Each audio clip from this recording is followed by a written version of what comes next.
شادی کے چند دنوں کے بعد جوان بیٹا اپنے والد صاحب کے پاس حاضر ہوتا ہے اور والد صاحب کو کہتا ہے ابو آپ کے بڑے تجربات ہیں اور بڑا آپ نے زندگی میں کامیاب وقت گزارا ہے، بڑے تعلقات سنوارے ہوئے ہیں، لوگوں کو بھی کافی آپ اپنے ساتھ مینیج کر کے چلتے ہیں، کیسے کر لیتے ہیں؟ اب میری شادی بھی ہوئی ہے، اب میرا گھر بھی اچھا چلے، ہمارے دونوں میاں بیوی کے معاملات بھی خوشگوار ہوں، بقیہ زندگی میں بھی اچھا انداز میں لے کر چلوں، کچھ نصیحت کیجئے نا ابو۔ والد صاحب نے بڑی شفقت بری نظر سے مسکراتے ہوئے بیٹے کو دیکھا، مثلا کہا بیٹے کام کرو، اندر سے ایک پینسل اور ایک کاغذ لے لو۔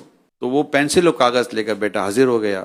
اچھا بیٹا وہ ربڑ بھی لے آنا، اریز جو مٹانے کے لیے ہوتا ہے، ربڑ بھی لے آنا۔ ہاں ٹھیک ہے، ربڑ بھی لے آتا۔ بیٹا ربڑ بھی لے آیا۔ اب والد صاحب کے پاس بیٹھے، جی ابو۔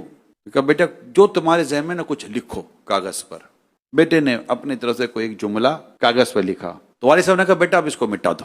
اچھا ٹھیک ہے ابو، مٹا دیں۔ اچھا بیٹا ایک دوسری لائن میں کچھ اور لکھو۔ والد صاحب نے کہا بیٹا اب ذرا اس کو بھی مٹا دو۔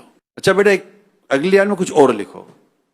اب تھوڑا بیٹے کا تھوڑا موڈ بھی ڈسٹرب آنے لگتا ہے، آج موڈ میں اور پتہ نہیں آج کیا کرنا چاہ رہے ہیں۔ بولا اب آپ کر کیا رہے ہیں؟ میں آپ سے کچھ اور پوچھ رہا ہوں، آپ کچھ اور کر رہے ہیں۔